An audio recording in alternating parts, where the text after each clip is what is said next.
زیادہ وقت نہ لیتے ہوئے اپنی سمجھ کے حساب سے کچھ نیو ایجوکیشن پالیسی کے بارے میں. نیو ایجوکیشن پالیسی کے بارے میں کچھ بولنا بڑا مشکل ہے، اور لہذا اس کے بارے میں جتنی بات کم کی جائے اتنا اچھا ہے، اور اپنے مقصد اور اپنے منزل کی طرف آگے بڑھا جائے نیو ایجوکیشن پالیسی کے ساتھ یا اس کے باوجود. یہ میرا خیال زیادہ مناسب ہے. میں یہ بات بہت سوچ سمجھ کر کے اس لیے کہہ رہا ہوں کہ پالیسی کی سوچ کچھ اور ہے، اس ڈاکومنٹ میں لکھا کچھ اور ہے، اور جو لکھا ہوا ہے وہ پڑھا نہیں جاتا، اور جو پڑھ کے سمجھ آتا ہے وہ بولا نہیں جاتا، جو بولا جاتا ہے وہ کیا نہیں جاتا، اور جو کیا جاتا ہے وہ کہا نہیں جاتا. مثلا میں ایک موٹی سی مثال آپ کے سامنے دے دوں جو ہائر ایجوکیشن سے متعلق ہے. خواجہ شاہد صاحب نے اس کی طرف ابھی اشارہ کیا. Central university entrance test policy کا اگر آپ ڈرافٹ پڑھیں تو اس میں صاف لکھا ہوا ہے کہ کوئی ایک کامن گراؤنڈ پرنسپل ہوگا داخلے کا، لیکن یہ فیصلہ کہ یونیورسٹیاں اس میں شامل ہوں یا نہ ہوں یہ ان یونیورسٹیوں کی اٹانومی پر منحصر ہوگا. یہ بالکل صاف صاف لکھا ہوا ہے. لیکن کہا کیا گیا کہ صاحب یہ سینٹرل یونیورسٹی انٹرنس ٹیسٹ ساری سینٹرل یونیورسٹیز کے لیے اسی سال چند مہینے کی نوٹس پر لاگو ہوگا. اور نہ صرف یہ کہ وہ لاگو ہوگا بلکہ یہ one nation one admission policy کی طرف ایک پہلا قدم ہوگا.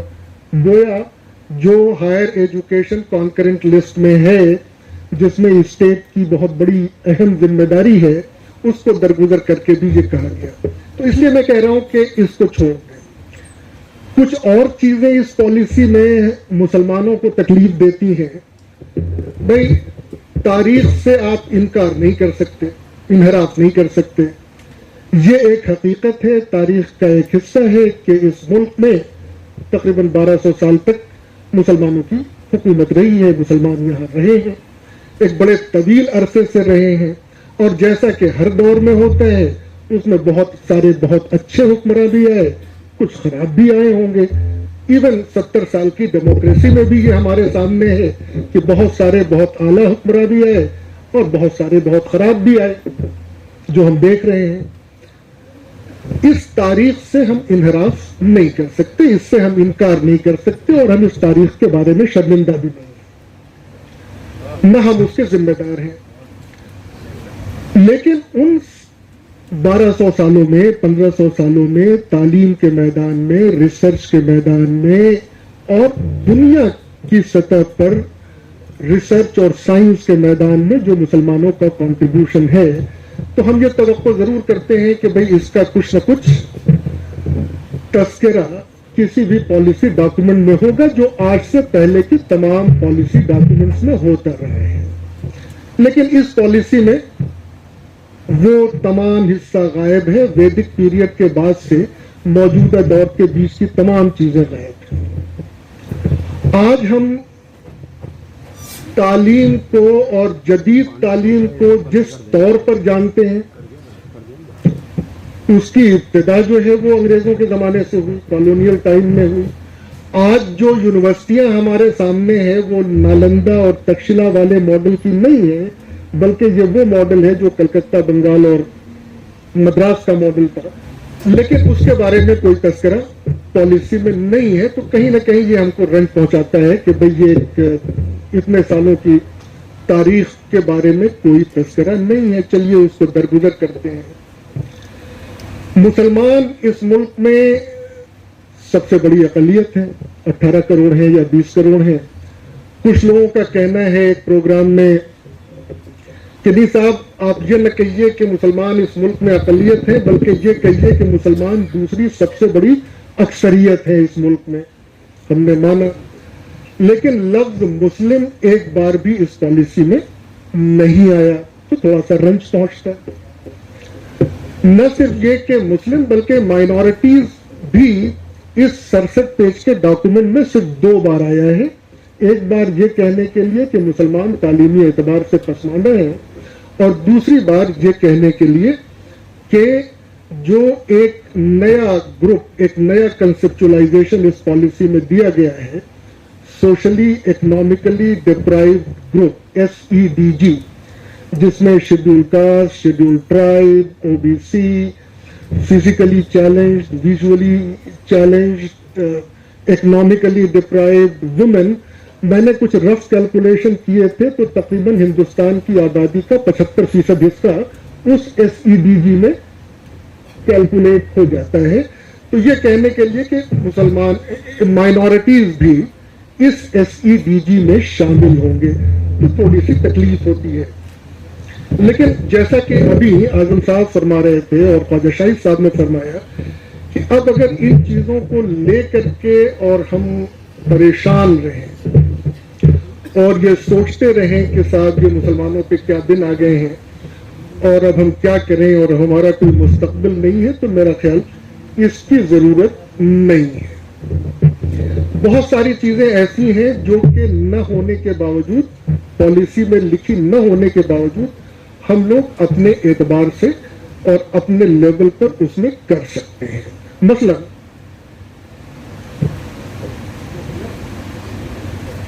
ہاں، ایک چیز میں اور کہنا بھول گیا تھا اس کے پہلے کہ میں اس پہ آؤں. ہمارا ملک کا آئین ہمیں اس بات کی اجازت دیتا ہے اور اس میں لکھا ہوا ہے کہ ہم اپنے کلچر، اپنی تہذیب، اپنے تمدن، اپنے ثقافت اور اپنے مذہب کی بقا اور اس کے فروغ کے لیے جو کچھ ممکن ہو ہم کریں، اور اس کے لیے اسٹیٹ ہمیں پوری آزادی دیتی ہے. تو اس لیے اگر مدارس کا نام پالیسی میں نہ آئے، مدرسوں کا نام، مکتب کا نام پالیسی میں نہیں آئے، تو بھی ہمیں رنج پہنچتا ہے. تو کوئی اسپیسیفک پالیسی اس کے بارے میں نہیں ہے. لیکن یہ سب کہنے کے باوجود اب چند سوالات ہیں جو کہ ہم لوگ کر سکتے ہیں. کیا یہ سب نہ لکھنے کے بعد یہ پالیسی کوئی پابندی لگاتی ہے کہ ہم مسلمان اپنے ادارے قائم نہیں کر سکتے؟ میرا جواب بالکل صاف واضح ہے کہ نہیں، ایسی کوئی پابندی نہیں. یہ تو ہو سکتا ہے کہ شاید وہ سہولت جس کے کہ ہم لوگ کچھ دنوں تک عادی ہو گئے تھے، وہ سہولت نہ ہو، وہ فیسیلیٹیشن نہ ہو، شاید کچھ دوسری اڑچنیں سامنے اس میں آ جائیں، شاید ریگولیٹری کمپلائنس کی ریکوائرمنٹ بڑھ جائے، شاید فارن ایکسچینج اور فارن ایکسچینج مینجمنٹ ایکٹ کے پروویژن اور سخت کر دیے جائیں. میں اسی راجستھان کے ہی ایک یونیورسٹی کی بورڈ آف مینجمنٹ سے میں یہ کہہ کے معذرت کر چکا، کیونکہ اس میں ایک انڈرٹیکنگ دینی تھی کہ صاحب ان کے یہاں جتنے فارن ایکسچینج اگر کچھ آئیں گے تو میں بطور ممبر سرکار کو اطلاع کروں گا، بورڈ آف مینجمنٹ کو نہیں، سرکار کو اطلاع کروں گا کہ ان کے پاس اتنے فارن ایکسچینج آئے. تو میں نے کہا بھائی میں تو ایک انڈیپینڈنٹ ممبر ہوں، میں آپ کی سوسائٹی کا حصہ نہیں ہوں، میں یہ کیسے بتا سکتا ہوں؟ اور یہ تو بڑی ذمہ داری کی بات ہو گئی. بالآخر شاید وہ یونیورسٹی سیما نہیں لے پائی تو کئی اور ممبرز نے بھی یہ بات اٹھائی. تو اس طرح کی اڑچنیں آ سکتی ہیں، لیکن آپ کے اپنے تعلیمی ادارے کھولنے پر کوئی پابندی نہیں ہے. اور ابھی انسٹیٹیوٹ آف آبجیکٹیو اسٹڈیز کی ایک ریسرچ کا میں نے ایک ریویو کیا تھا. ایک صاحبہ ہیں، انہوں نے بڑی مشکل سے اور RTI وغیرہ کا استعمال کرتے ہوئے وہ سارے پچھلے 25-30 سالوں میں کتنی مسلم مائنورٹیز انسٹیٹیوشن الگ الگ طریقے کے کھلے اور اس میں کیا اضافہ ہوا، بابری مسجد کے ڈیمولیشن کے بعد سے لے کر کے آج تک، اور ایک بڑی مکمل لسٹنگ انہوں نے تیار کی. تو ان کی تعداد میں مستقل اضافہ ہو رہا ہے اور پچھلے 7 سالوں میں بھی ان میں کمی نہیں آئی ہے، اضافہ ہوا ہے. تو اس سے ایک امید کی کرن دکھتی ہے. دوسری چیز کہ اب ایک چیلنج ہمارے سامنے ہے. چیلنج یہ ہے کہ اس میں ایک اسکولوں کے حوالے سے اور ایون مدرسے کا نام نہیں ہے, گروکل کا نام نہیں ہے, لیکن ان سب کو ملا کر کے ایک لفظ کا استعمال ہوا ہے جس کو کہ آلٹرنیٹو ایجوکیشن کہا گیا ہے. تو ان آلٹرنیٹو ایجوکیشن کے بارے میں یہ ہے کہ صاحب وہ ادارے بھی اکنامکلی اور اکیڈمیکلی وائبل ہونے چاہیے. اکیڈمیکلی وائبل اس طرح سے کہ اس میں کورسز کافی تعداد میں ہوں, اس میں قدیم کے ساتھ جدید بھی پڑھایا جائے, وید کے ساتھ سائنس بھی پڑھائی جائے, قرآن کے ساتھ بھی سائنس پڑھائی جائے, وغیرہ وغیرہ. تو یہ اس میں ہے, لیکن اس میں یہ لکھا ہوا ہے کہ اس کو اکنامک وائبلٹی کے لیے ان میں طلباء کی تعداد ایک خاص کم از کم اتنی ہونی چاہیے. ہمارے بہت سارے ادارے ان تعداد کو پورا نہیں کر, بہت سارے گروکل بھی ان تعداد کو پورا نہیں کر سکتے. تو لہذا ہمارے سامنے ایک چیلنج آئے گا کہ ان اداروں میں طلباء کی تعداد کیسے بڑھائی جائے, اس میں پڑھانے والے سبجیکٹس کیسے بڑھائے جائیں.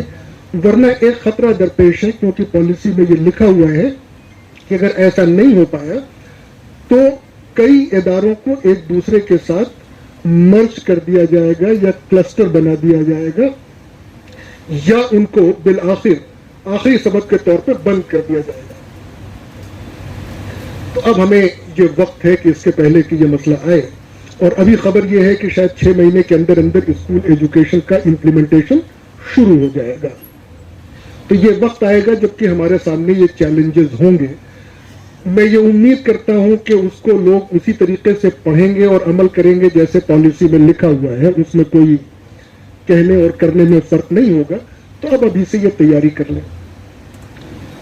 دوسری چیز کہ تعلیمی اداروں کی کمی ابھی بھی ہے, کیونکہ گھر کے قریب اسکول کا ہونا زیادہ سستا ہے تعلیم حاصل کرنے کے لیے بجائے اس کے کہ وہ ادارہ گھر سے دور. اسی طریقے سے خواتین کے لیے, لڑکیوں کے لیے اگر گھر سے قریب اسکول ہے تو لوگ وہاں پر ان کو بھیجنا پسند کرتے ہیں. تو گھر کے سے قریب اسکولوں کا ہونا ضروری ہے.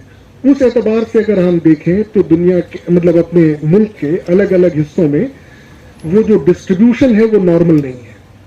کہیں پر تو اسکول بہت قریب ہیں, کہیں پر اسکول دور دور ہیں. تو جہاں دور ہے وہاں قریب اسکول بنانے کی ضرورت ہے.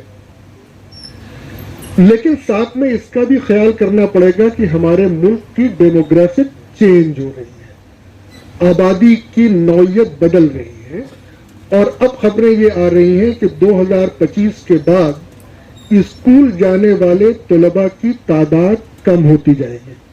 یعنی پاپولیشن کم ہو رہی ہے, پاپولیشن ریٹ کم ہو رہی ہے. آلریڈی ہم لوگ ریپلیسمنٹ لیول کے برابر پہنچ چکے ہیں اور اس تعداد میں کمی آئے گی, اور جو دنیا میں ہر جگہ ہوا ہے وہی یہاں بھی ہوگا. تو جیسے جیسے یہ ہوگا کہ طلباء کی تعداد کم ہوگی, تو جو ہم نے جرمنی میں دیکھا, جو ہم نے یورپ کے دوسرے ملکوں میں دیکھا کہ اسکول ہیں بچے نہیں ہیں. ایون اپنے یہاں ہماچل میں دیکھا کہ پہلے تو انہوں نے ہر قریے اور ہر گاؤں میں اسکول بنا دیا تھا, بعد میں دیکھا کہ اب وہاں پر طلباء 1 یا 2 بچے ہوئے ہیں. تو یہ چیلنج ہمارے سامنے بھی 2025 کے بعد آنے والا ہے, جو اگلے 25 سالوں میں یا اگلے 20 سالوں میں وہ اپنے اس نتیجے پر پہنچ جائے گا. تو اب یہ دیکھیں کہ اس کو مد نظر رکھتے ہوئے کیا ہم اپنے اسکولوں کا, ہم اپنے کالجز کا کچھ اس طریقے سے ارینجمنٹ کر سکتے ہیں کہ وہ ایک economically viable, academically viable units بن سکیں. یہ ایک چیلنجنگ کام ہے, لیکن جو لوگ گراس روٹ پہ کام کر رہے ہیں وہ شاید اس پر زیادہ روشنی ڈال سکیں گے. ہم لوگ تو ایک اوپر سے اس کو دیکھ رہے ہیں. تیسری چیز کہ اداروں کا ہونا اس بات کی ضمانت نہیں ہے کہ وہاں پر تعلیم بھی دی جائے گی. ادارے قائم ہو سکتے ہیں اور تعلیم نہیں ہو سکتی. اس بیچ میں اگر آپ دیکھیں تو بہت سارے مسلم مائنورٹی ایجوکیشنل انسٹیٹیوشنز کھلے حال میں, اور اپنے ماضی میں دیکھیں تو اسلامیہ کالجز کی ایک پوری چین ہوا کرتی تھی، تقریباً ہر ضلع میں ایک، اور ان میں سے بعض بہت اچھے تھے. رفتہ رفتہ ان سب کی حالت بے انتہا خراب ہوتی چلی گئی. آج کوئی بھی مثالی اسلامیہ کالج ہمارے سامنے موجود نہیں ہے جس کی ہم مثال دے کے کہیں کہ بھائی اس کے جیسا بننے کی کوشش کرو. اس کے بہت سارے سبب تھے، پیسے کا نہ ہونا، آپس میں مینجمنٹ میں اس طرح کا انحراف اور اس طرح کی پالیٹکس کا ہونا کہ وہ لوگ اپنے چھوٹے چھوٹے مفاد کے آگے بڑے مفاد کو، سوشل مفاد کو پیچھے ڈال دیں. اور ان سب کا نتیجہ یہ ہوتا ہے کہ کوالٹی پر اس کا اثر پڑتا ہے. اور اگر کوالٹی نہیں ہے تو یہ مانا جاتا ہے کہ تعلیم تقریباً بیکار ہے. اگر ہم وہ تمام حالات پیدا کر دیں جس سے کہ ہر شخص کو اعلیٰ سے اعلیٰ تعلیم، اور اعلیٰ سے مراد عمدہ نہیں بلکہ زیادہ سے زیادہ تعلیم کا موقع مل جائے، لیکن اس کے باوجود بھی وہ تعلیم بیکار رہے گی اگر اس تعلیم میں کوالٹی اور ایکسیلنس نہیں ہے. میں اسکول ایجوکیشن کے بارے میں کم جانتا ہوں، ہائر ایجوکیشن کے بارے میں جو تھوڑا بہت پڑھا ہے، تو ہر طریقے سے پڑھنے کے بعد مجھے جو باتیں میں نے اب تک کہی ان سے میں اس نتیجے پہ پہنچا کہ آزادی کے بعد سے لے کر کے اب تک ہم لوگوں کے سامنے اگر سارے چیلنجز دیکھ لیں ہائر ایجوکیشن کے تو 3 تھے. ایک تو ہم اس کو ایکسپینڈ کیسے کریں، پہلا ای. اور آزادی کے بعد سے ہم لوگوں نے بہت ایکسپینڈ کیا ہے. جب ملک آزاد ہوا تھا تو اس وقت صرف 500 کالجز تھے اس ملک میں، صرف 24 یونیورسٹیاں تھیں اس ملک میں، کل ملا کر کے 1 لاکھ طالب علم تھے. عورتیں اس میں نہ کے برابر تھیں، شیڈول کاسٹ شیڈول ٹرائب نہیں تھے. مسلمانوں کی تعداد تھی آزادی سے پہلے، لیکن آزادی کے بعد وہ ختم ہو گئی، کچھ چلے جانے کی وجہ سے اور کچھ اپنی مالی پسماندگی کی وجہ سے. تو ایک چیلنج تھا کہ پاپولیشن بڑھ رہی ہے، ہم دنیا کے دوسرے تیسرے موسٹ پاپولس کنٹری ہیں، تو ہم ایکسپینڈ کیسے کریں ہائر ایجوکیشن سسٹم کو. تو اداروں کو قائم کیا گیا. وہ چیلنج ابھی بھی ختم نہیں ہوا ہے، ابھی بھی اس وقت ہم دنیا کے نمبر 1 ملک ہیں انرولمنٹ کے لحاظ سے.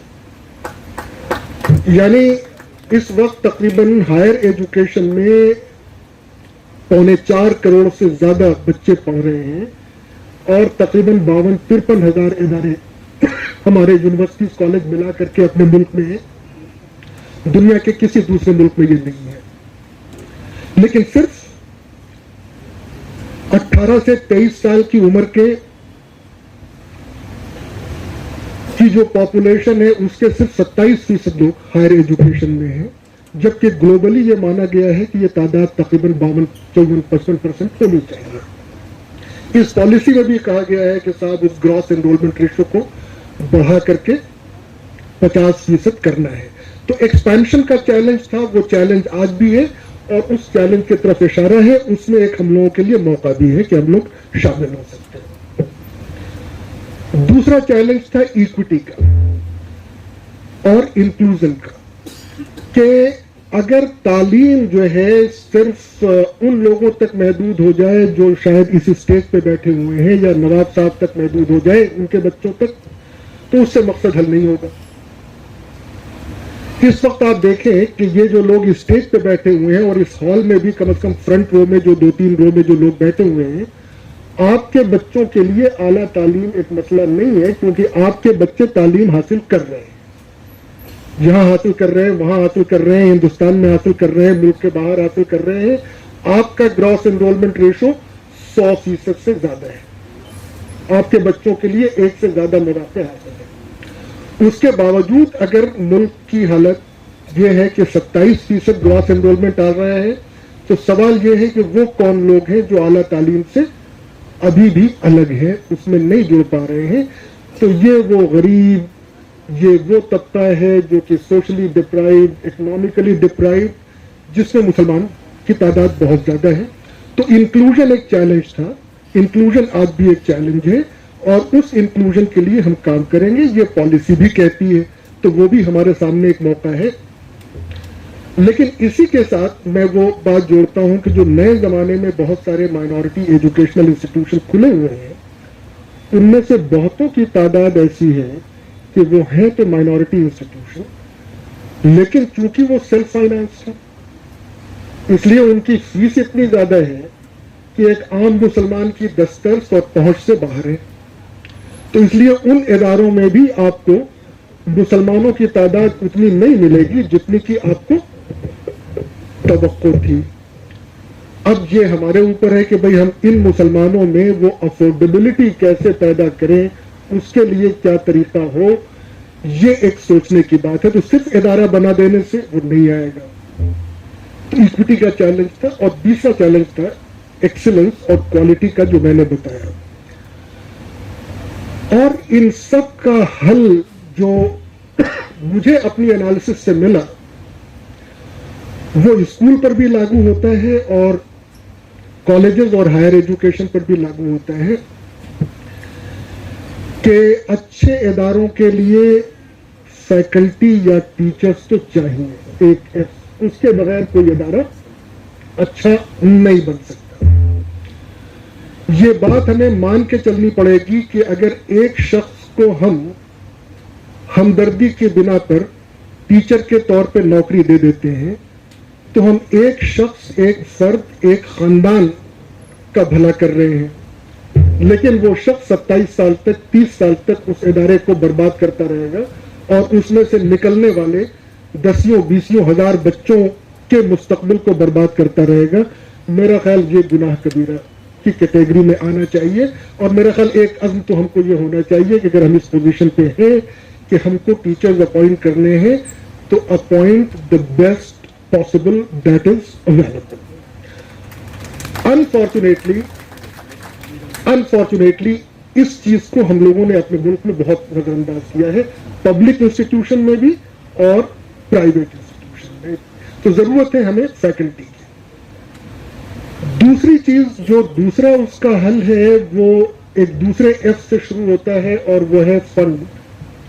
تعلیم مہنگی ہوتی جا رہی ہے کیونکہ تعلیم اب گلوبلی کمپٹیٹو ہوتی جا رہی ہے.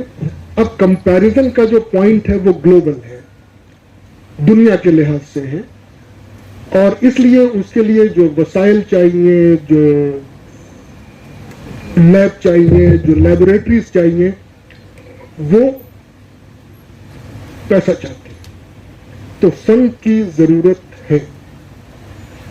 فنڈ نہ ہونے کی وجہ سے جو ادارے کھل رہے ہیں نا صاحب, ان کی حالت یہ ہے کہ پھر ہم ایسے ادارے کھولتے ہیں جس میں کہ انویسٹمنٹ کم سے کم درکار ہو. تو بی اے والے کالجز کھول دیے کہ سوشالوجی پڑھانے کے لیے, اکنامکس پڑھانے کے لیے لیب نہیں چاہیے. سائنس کے کالج اس لیے نہیں کھول پا رہے ہیں کہ اس کے لیے انویسٹمنٹ چاہیے. انجینئرنگ انسٹیٹیوشن کھل گئے ہیں تو لیکن اب اس میں افورڈیبلٹی نہیں ہے تو اپنے بچے نہیں آ رہے ہیں. تو اب اس فنڈ کا انتظام کیسے کیا جائے؟ کرسچن مشنری ماڈل ہم لوگوں کے سامنے ہے. خواجہ شاہد صاحب نے اشارہ کیا, اتفاق سے ہم بھی ان لوگوں سے جڑے ہوئے ہیں اور اکثر بات چیت ان لوگوں سے ہوتی ہے. ایک بنیادی فرق ہے ان میں اور ہم میں کہ ہم لوگ اس طریقے سے ریلیجیسلی آرگنائزڈ نہیں ہیں جس طرح سے کرسچن آرگنائزڈ ہیں. وہ ایک چرچ کے زمرے میں آتے ہیں, اس چرچ کا اپنا ایک پروٹوکول ہے, اس چرچ سے جو ہے وہ بہت سارے انسٹیٹیوشن جو ہیں وہ سپورٹ کیے جاتے ہیں. بعد میں وہ انسٹیٹیوشن سیلف سفیشینٹ بن جاتے ہیں, لیکن جب تک سیلف سفیشینٹ نہیں بنتے تب تک وہ سپورٹ جاری رہتا ہے.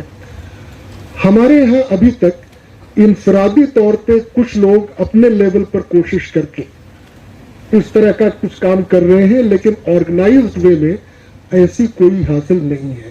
تو ایک تو ضرورت ہے کہ اسٹوڈنٹ میں افورڈیبلٹی پیدا کرنے کے لیے کیا کیا جائے. دوسرے, کوالٹی انسٹیٹیوشن کو اسٹیبلش کرنے کے لیے کیا کوئی فنڈنگ میکینزم پیدا کیا جا سکتا ہے. اب پہلے تو ہم لوگ بات کرتے تھے کہ بھئی آپ نے مائنورٹیز کے لیے وہ کمیشن بنا کر کے بینکس بنا دیے, لینڈنگ دے دی, فنانشل انکلوژن ہو گیا. اسی طریقے سے کچھ ایسا کریں کہ ایجوکیشن کے لیے بھی کر دیں. ادروائز ایجوکیشن کے لیے اگر آپ لون لیں تو وہ 18% 19% پر جو بہت مہنگا پڑتا ہے, اور اس کے دوسرے اپنے بیریئرز بھی ہیں, وہ انہیبیشنز بھی ہیں اپنی کمیونٹی کے. تو اس کے بارے میں ہمیں سوچنے کی ضرورت ہے. میرا خیال اگر ان چیزوں پر, میں نے بہت زیادہ وقت لے لیا آپ لوگوں کا, ان چیزوں پر اگر ہم لوگ غور کریں کہ وہ چیلنجز ہیں اور ہر اس چیلنج کے سامنے اپارچونٹی ہے. نئے ادارے بنانے کی اپارچونٹی ہے, بنے ہوئے اداروں کی کوالٹی کو مینٹین کرنے کی ضرورت ہے, ان کے مینجمنٹ کے ہینڈ ہولڈنگ کی, اور ان کو جو ہے اپنے لوکل پیٹی ویسٹڈ انٹرسٹ سے اوپر اٹھ کر کے سماج کے بارے میں سوچنے کی ترغیب دینے کی اپارچونٹی ہمارے بارے میں ہے. اور جو مسلم بچے ہیں ان میں افورڈیبلٹی کی, جو لوگوں میں یہ خواہش ہے کہ ہم ادارے اور قائم کریں یا ان اداروں کو اچھا کریں, ان کو کچھ فنانشل سپورٹس اور ہینڈ ہولڈنگ ان کی طرف اگر ہم جائیں تو بھلا ہو سکتا ہے.